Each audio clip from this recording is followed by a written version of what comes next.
বিশ্বনবী পাগলের মতো একবার হাউজে কাউসারে যাবেন, একবার সিরাতে যাবেন, একবার পুলসিরাতের দিকে, একবার হাউজে কাউসারের দিকে পাগলের মতো দৌড়াতে থাকবেন। তার কোনো গুনাহগার উম্মত যাতে জাহান্নামে ঢুকে না যায়, সেদিন কেউ সুপারিশ করতে পারবে না বিশ্বনবী ছাড়া।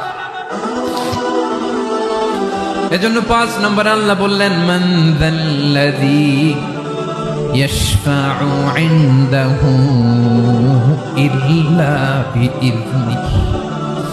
কার সাহস আছে, কার এত বড় বুকের পাটা কিয়ামতের কঠিন দিন আল্লাহর সামনে দাঁড়িয়ে সুপারিশ করবে?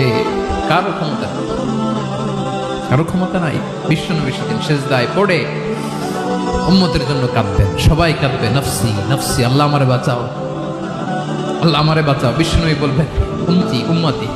বিশ্বনবী আমার জন্য কাঁদবেন, আপনার জন্য কাঁদবেন, আমাদের জন্য সেদিন কেঁদে কেঁদে জাহান্নামের দরজায় দাঁড়িয়ে আমাদেরকে টেনে টেনে জান্নাতে ঢুকাবেন।